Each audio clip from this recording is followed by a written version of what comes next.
ಸುಜಾತಾ ಭಟ್ ಅವರು ಬಂದಾಗಿನಿಂದ ಮೊನ್ನೆಯ ತನಕ ನಮ್ಮ ರಿಪೋರ್ಟರ್ಗಳಿಗೆ ನಾನು ಬೆನ್ನತ್ತಿ ಕಾಡಿದ್ದೀನಿ. ಇಷ್ಟು ವರ್ಷ ಆಯ್ತು ಜರ್ನಲಿಸಂ ಅಲ್ಲಿದ್ದು, ಇಷ್ಟು ಕಾಂಟ್ಯಾಕ್ಟ್ಸ್ ಬೆಳೆಸ್ಕೊಂಡಿದ್ದೀರಿ. ಅನನ್ಯ ಭಟ್ ಒಂದು ಫೋಟೋ ತೆಗೆಸೋದಕ್ಕಾಗ್ತಿಲ್ವಾ ನಿಮಗೆ? ನಾಪತ್ತೆಯಾಗಿರುವ ಹುಡುಗಿದೊಂದು ಮುಖ ತೋರಿಸೋದು ಬೇಡವಾ? ನಮ್ಮ ಚಾನೆಲ್ ನಲ್ಲಿ ನಾವು 22 ವರ್ಷಗಳ ಹಿಂದೆ ಈ ಹುಡುಗಿನ ನಾವು ಧರ್ಮಸ್ಥಳದಲ್ಲಿ ನೋಡಿದ್ವಿ ಅಂತ ಹೇಳುವಂತ ಒಂದು ಸಾಕ್ಷ್ಯ ಸಿಗಬಹುದಲ್ವಾ? ಒಂದು ಫೋಟೋ ತೆಗೀರಿ, ಅವ್ರಿಗೆ ಫೋಟೋ ಕೊಡಿ ಅಂತ ನಮ್ಮ ರಿಪೋರ್ಟರ್ಗಳನ್ನು ಬೆನ್ನತ್ತಿ ಕಾಡಿದೆ ನಾನು. ಒಬ್ಬ ರಿಪೋರ್ಟರ್ಗೂ ಫೋಟೋ ತೆಗೆಸಕ್ಕಾಗಿಲ್ಲ ಇವರ ಮಗಳಂತೂ. ಆದ್ರೆ ಬೇರೆ ಬೇರೆ ವಿವರಗಳನ್ನ ತೆಗೆದುಕೊಂಡು ಬಂದ್ರಪ್ಪ, ಬೇರೆ ಬೇರೆ ವಿವರಗಳನ್ನ. 2003ರಲ್ಲಿ ನನ್ನ ಮಗಳು ಮಣಿಪಾಲದ ಮೆಡಿಕಲ್ ಕಾಲೇಜಿನಲ್ಲಿ ಮೊದಲ ವರ್ಷದ MBBS ಓದ್ತಾ ಇದ್ಲು. ಸುಜಾತಾ ಭಟ್ ಅವರ ಕಂಪ್ಲೇಂಟ್ ನಲ್ಲಿರೋದು, ಅವರು ಯಥಾವತ್ತಾಗಿ ಅದನ್ನೇ ಹೇಳ್ತಾ ಇದ್ದೀನಿ. ಅವರ ಗಂಡನ ಹೆಸರು ದಿವಂಗತ ಅನಿಲ್ ಭಟ್, ಅವರಿಗೆ 60 ವರ್ಷ ಆಗಿತ್ತು ಮೃತಪಟ್ಟಾಗ. ಮಗಳು ಅನನ್ಯ ಭಟ್ 2003ರಲ್ಲಿ ಫಸ್ಟ್ ಇಯರ್ MBBS ಓದ್ತಾ ಇದ್ಲು. ಪೊಲೀಸರು ಏನ್ ಮಾಡ್ತಿದ್ದಾರೆ ಹಾಗಿದ್ರು? ನಾಪತ್ತೆ ಆಗಿರೋ ಪ್ರಕರಣದಲ್ಲಿ ರೇಪ್, ಮರ್ಡರ್, ಮಾಸ್ ಬರಿಯಲ್ನ ಆರೋಪ ಬಂದಿದೆ ಧರ್ಮಸ್ಥಳದ ಮೇಲೆ. ಪೊಲೀಸರು ಏನ್ ಮಾಡ್ಬೇಕು ಎಲ್ಲ ಮಾಡಿದ್ದಾರೆ. ಮಾಹಿತಿಗಳು ನನ್ನ ಸಿಕ್ತು ಅಷ್ಟೇ ನಮಗೆ. ಮಣಿಪಾಲದ ಕಸ್ತೂರ್ಬಾ ಮೆಡಿಕಲ್ ಕಾಲೇಜಿಗೆ ಹೋಗಿ 2003ರಲ್ಲಿ ಅನನ್ಯ ಭಟ್ ಅನ್ನುವ ಹುಡುಗಿ ಓದ್ತಾ ಇದ್ಲಂತಲ್ಲಿ ಆಕೆ ಫೋಟೋ ಕೊಡಿ ಎಂದಿದ್ದಾರೆ.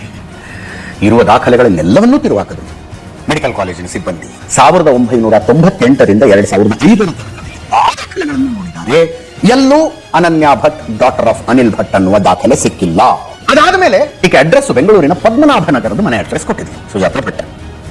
ಬಂದ್ರು ಅಲ್ಲಿ ಮನೆಗೆ ಹುಡುಕೊಂಡು ಹೋದ್ರು. ಪದ್ಮನಾಭ ನಗರದ ಮನೆ ಇದೆ ಅಲ್ಲಿ. ಓನರ್ನ ಮಾತಾಡಿಸಿದ್ದಾರೆ. ಹೌದು, ನಮ್ಮ ಮನೆ ಬಾಡಿಗೆಗಿದ್ದಾರೆ ಅವರು ಒಂದಿದ್ದಾರೆ. ರೆಂಟಲ್ ಅಗ್ರಿಮೆಂಟ್ ಕೊಡಿ ಅಂತ ಕೇಳಿದ್ದಾರೆ. ರೆಂಟಲ್ ಅಗ್ರಿಮೆಂಟ್ ಅವರು ಮನೆ ಓನರ್ ತಕ್ಕೊಟ್ಟಿದ್ದಾರೆ. ಇಲ್ಲಿದೆ ನೋಡಿ ರೆಂಟಲ್ ಅಗ್ರಿಮೆಂಟ್ ಅಂತ. ಆ ರೆಂಟಲ್ ಅಗ್ರಿಮೆಂಟ್ ಅಲ್ಲಿ ನೋಡಿದ್ರೆ ಗಂಡನ ಹೆಸರು ಪ್ರಭಾಕರ್ ರಾವ್ ಅಂತಿರಲ್ಲ, ಅಲ್ಲಿ ಕಂಪ್ಲೇಂಟ್ ನಲ್ಲಿ ಗಂಡನ ಹೆಸರು ಅನಿಲ್ ಭಟ್ ಇದೆ, ಇಲ್ಲಿ ಪ್ರಭಾಕರ್ ರಾವ್ ಇದೆ. ಹಂಗು ಹಿಂಗು ಮಾಡಿ ಈಗ ಬ್ಯಾಂಕ್ ಅಕೌಂಟ್ ತಗೊಂಡು ಬ್ಯಾಂಕಿಗೆ ಹೋಗಿ ಅಕೌಂಟಿನ ಡೀಟೇಲ್ ತಗೊಂಡಿದ್ದಾರೆ. ಬ್ಯಾಂಕ್ ನಲ್ಲಿ ಅಕೌಂಟ್ ಓಪನ್ ಮಾಡುವಾಗ ನಾಮಿನಿ ಅಂತ ಒಬ್ಬರು ಕೊಡ್ಬೇಕಲ್ವಾ? ಒಂದು ಕಂಪ್ಲೇಂಟ್ ನಲ್ಲಿದ್ದ ಅನಿಲ್ ಭಟ್ ಹೆಸರಾದ್ರೂ ಇರಬೇಕು, ಅಥವಾ ರೆಂಟಲ್ ಅಗ್ರಿಮೆಂಟ್ ನಲ್ಲಿದ್ದ ಪ್ರಭಾಕರ್ ರಾವ್ ಹೆಸರಾದ್ರೂ ಇರಬೇಕು. ಇಬ್ಬರನ್ನ ಹೊರತುಪಡಿಸಿ ಮೂರನೇದು ಯಾವುದೋ ಹೆಸರಿತ್ತಂತ ಅದರಲ್ಲಿ. ಇವ್ರಿಗೆ ತಲೆ ಕೆಟ್ಟೋಗಿದೆ. ಇದು ಏನು ಅಂತ ತಳ ಬುಡ ಅರ್ಥ ಆಗಿಲ್ಲ ಪೊಲೀಸರಿಗೆ. ಇನ್ನೊಂದು ವಿಷಯ ಏನು ಹೇಳಿದ್ದು, ಮಗಳು ಕೊಲೆಯಾದ ಸಂದರ್ಭದಲ್ಲಿ CBIನಲ್ಲಿ ಕೋಲ್ಕತ್ತಾದಲ್ಲಿ ನಾನು ಸ್ಟೆನೋಗ್ರಾಫರ್ ಆಗಿದ್ದೆ. ಪೊಲೀಸರು ಕೋಲ್ಕತ್ತಾ CBI ಕಾಂಟ್ಯಾಕ್ಟ್ ಮಾಡಿದ್ದಾರೆ. CBI ಸ್ವಾತಂತ್ರ್ಯ ಬಂದಾಗಿನಿಂದ ಇಲ್ಲಿ ತನಕ ಕಲ್ಕತ್ತಾ ಒಂದೇ ಅಲ್ಲ, ಇಡೀ ಪಶ್ಚಿಮ ಬಂಗಾಳದಲ್ಲಿ CBIನ ಸ್ಟಾಫ್ ಯಾವ ಸ್ಟಾಫ್ ಹುಡುಕಿದ್ರು ಸುಜಾತಾ ಭಟ್ ಅನ್ನುವ ಹೆಸರಿಲ್ಲ. CBI ಹೇಳಿದ್ರು. ಮತ್ತೆ ಏನಿದು? ಇಷ್ಟೆಲ್ಲ ಹುಡುಕ್ತಾ Ananya Bhat rape, murder and ಬರಿಯಲ್ನ ಸೀಕ್ರೆಟ್ ಭೇದಿಸಬೇಕಾಗಿದ್ದ ಪೊಲೀಸರು ಅನನ್ಯ ಭಟ್ ಹುಟ್ಟಿದ್ಲು ಅಂತ ತಲೆ ಕೆಡಿಸ್ಕೊಂಡು ಕೂತಿದ್ದಾರೆ. ಈಗ ಇಷ್ಟೆಲ್ಲ ಹುಡುಕಾಡ ಬದಲು ಏನಮ್ಮ ನಿಮ್ಮ ಮಗಳಿಗೊಬ್ಬ ಮಗಳಿದ್ಲು ಅನ್ನೋದಕ್ಕೆ ಏನು ಸಾಕ್ಷಿ ಅಂತ ಕೇಳೋದಲ್ಲಮ್ಮ ಅಂತ ಕೇಳಿದ್ರೆ ಕೈಗೆ ಸಿಕ್ತಿಲ್ಲ ಹೆಣ್ಮಗಳು, ನಾಪತ್ತೆ ಅಂತ. ಅದನ್ನ ಯಥಾವತ್ತಾಗಿ ಹಾಕಿದ್ವಿ ನಾವು. ಬಂತಪ್ಪ ಒಂದು ವಿಡಿಯೋ ತಕ್ಷಣ ನಾನೆಲ್ರಿ ನಾಪತ್ತೆ ಆಗಿದ್ದೀನಿ ಅಂತ. ನಾಪತ್ತೆ ಆಗಿಲ್ಲ ಅಂತ ಹೇಳುವವರು ನಾನು ಇಂಥಲ್ಲಿ ಇದ್ದೀನಿ ಅಂತ ಹೇಳೋದು, ಬನ್ನಿ ಇಂಥಲ್ಲಿ ಭೇಟಿ ಆಗ್ತೀನಿ ಅಂತ ಹೇಳ್ಬೋದು. ಇಲ್ಲ, ನಾನು ಯಾರ ಜೊತೆಗಿರಬೇಕು ಅವರ ಜೊತೆಗಿದ್ದೀನಿ, ಎಲ್ಲಿರಬೇಕು ಅಲ್ಲಿದ್ದೀನಿ. ಸುಜಾತಾ ಭಟ್ ಅವರ ಹೇಳಿಕೆ. ನಾನು ಕೇಳಿರೋದಾದ್ರೂ ಏನು, ನನ್ನ ಮಗಳ ಅಸ್ಥಿ ಪಂಜರ ಹುಡುಕಿ ಕೊಡಿ ಅಂತ ಅಷ್ಟೇ. ಅರ್ಥ ನಮ್ಗೆ ಅರ್ಥ ಆಗದೆ ಇರೋದು ಕಾನ್ಸ್ಪಿರಸಿ ಇಂಥ ಆಟಗಳನ್ನು ಎಷ್ಟು ನೋಡಿಲ್ಲ ನಾವು. ಅಸ್ಥಿ ಪಂಜರ ಹುಡುಕೊಡಿ, ಅಸ್ಥಿ ಪಂಜರ ಸಿಗ್ಲಿಲ್ಲ ಆಯ್ತು ಬಿಡಿ ಅಂತ ಹೋಗ್ಬಿಡೋದು, ಸಿಗ್ಲಿಲ್ವಾ ಆಯ್ತು ಬಿಡಿ ಅಂತ ಹೋಗ್ಬಿಡೋದು. ಜನ ಜಸ್ಟಿಸ್ ಫಾರ್ ಅನನ್ಯ ಭಟ್, ಜಸ್ಟಿಸ್ ಫಾರ್ ಅನನ್ಯ ಭಟ್, ಇನ್ನೊಂದು ಹೋರಾಟ ಅಲ್ವಾ? ಇದು ಅರ್ಥ ಆಗದೆ ಇರೋದ ನಮಗೆ. ಇಲ್ಲಿ ಬಿಡಬಾರ್ದು ಅದನ್ನ. ನಿನ್ನ ಮಗಳನ್ನ ಹುಡುಕಿ ಕೊಡ್ತೀವಮ್ಮ, ಫಸ್ಟ್ ನಿನಗೆ ಮಗಳೊಬ್ಬಳು ಇದ್ಲು ಅನ್ನೋದನ್ನ ಸಾಬೀತುಪಡಿಸು.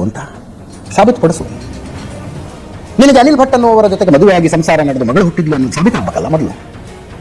ಸುಮ್ಮನೆ ಅಂದ್ರೆ ನನ್ನ ಮಗಳು ಧರ್ಮಸ್ಥಳದಲ್ಲಿ ನಾಪತ್ತೆ ಆದ್ಲು ಅನ್ಕೊಂಡು ಹೋಗಿ ಆಮೇಲೆ ಯಾರ್ಯಾರಿಗೆ ನ್ಯಾಯ ಕೇಳಲಾಗ್ತಾ ಇದೆಯೋ ಆ ಹೆಸರಲ್ಲಿ ಅನನ್ಯ ಭಟ್ ಹೆಸರು ಅಂತ ಸೇರ್ಕೊಂಡು ಇದಾದ ನಂತರ ಸುಜಾತಾ ಭಟ್ ಪರ ವಕೀಲ ಮಂಜುನಾಥ್ ಎನ್ ಅವ್ರದ್ದು ಒಂದು ವಿಡಿಯೋ ಹೇಳಿಕೆ ಬಂತು. ಅವ್ರು ಹೇಳೋದು, ಅವ್ರು ಉಳಿದಿದ್ದೆಲ್ಲ ಬಿಟ್ಬಿಟ್ರು. ಇವರ ಭಾವ ಇವ್ರ ಮೇಲೆ ಒಂದಷ್ಟು ಆರೋಪ ಮಾಡ್ತಾರಲ್ಲ, ನಾನು ಹೇಳ್ತಾ ಇರೋದು ಸತ್ಯ ಅಂತ ಒಂದು ಅಫಿಡವಿಟ್ ಅನ್ನು ಅವ್ರ ಹತ್ರ ಬರೆಸ್ಕೊಂಡು ನಾವು ಮಂಜುನಾಥ್ ಎನ್ ಅವ್ರ ಕಳಿಸ್ಬೇಕಂತೆ. ಸುಜಾತಾ ಭಟ್ ಅವರ ಚರಿತ್ರೆಯನ್ನ ಹೇಳ್ತಾರೆ.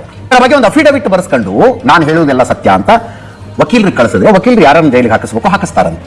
ಮಹಾಬಲ ಭಟ್ ಅವರ ಹತ್ರ ಅಫಿಡವಿಟ್ ಕೊಡಿಸೋ ಜವಾಬ್ದಾರಿ ನಮ್ಮದು. ಕೊಡಿಸ್ತೀನಿ ನಾನು ಅಫಿಡವಿಟ್ ಅನ್ನ. ಹಾಗೆ ಸುಜಾತಾ ಭಟ್ ಅವರಿಂದ ಒಂದು ಅಫಿಡವಿಟ್ ನಮಗೂ ಬೇಕು. ಕಂಪ್ಲೇಂಟ್ ನಲ್ಲಿ ನಾನು ಬರೆದು ಕೊಟ್ಟಿರುವ ಪ್ರತಿಯೊಂದು ಅಂಶವೂ ಸತ್ಯ ಅಂತ ಒಂದು ಅಫಿಡವಿಟ್ ಬೇಕು ನಮಗೆ. ಇದು ಸುಜಾತಾ ಭಟ್ ಅವರು ಕೊಡಬೇಕಾದ ಅಫಿಡವಿಟ್. ಸ್ವತಃ ವಕೀಲ ಮಂಜುನಾಥ್ ಅವರೇ ಕೊಡಬೇಕಾಗಿರುವ ಅಫಿಡವಿಟ್ ಇದೆ.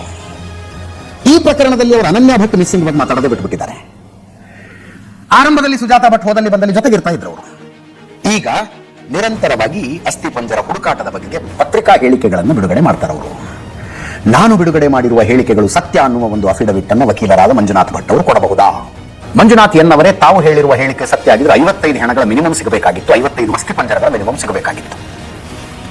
ಈ ಹುಡುಕಾಟದಲ್ಲಿ ಪಾಯಿಂಟ್ ನಂಬರ್ 6ರಲ್ಲಿ 25 ಮೂಳೆಗಳು ಸಿಕ್ಕಿದ್ದನ್ನು ಹೊರತುಪಡಿಸಿದರೆ ಈ ಹುಡುಕಾಟದಿಂದ ಲಭ್ಯ ಆಗಿದ್ದೇನು? ಈ ಹೇಳಿಕೆ ಸತ್ಯ, ಈ ಪ್ರೆಸ್ ನೋಟ್ ಸತ್ಯ ಅನ್ನುವ ಅಫಿಡವಿಟ್ ಎಲ್ಲಿ? ಅಫಿಡವಿಟಿನ ಪ್ರಶ್ನೆ ಬಂದಾಗ ನಾವು ಕೇಳಬಹುದು ಅನ್ನೋದು ಕೇಳ್ತಾ ಇದ್ದೀನಿ. ಫಸ್ಟ್ ಆಫ್ ಆಲ್, ಸುಜಾತಾ ಭಟ್ಗೆ ಅನನ್ಯ ಭಟ್ ಅನ್ನುವ ಮಗಳಿದ್ಲು ಅನ್ನೋದು ಪ್ರೂವ್ ಆಗಲಿ. ಆಮೇಲೆ ಈ ಅಸ್ಥಿ ಪಂಜರಗಳು ಏನಾದವು ಅನ್ನೋದು ಪ್ರೂವ್ ಆಗಲಿ ಅಲ್ವೇ?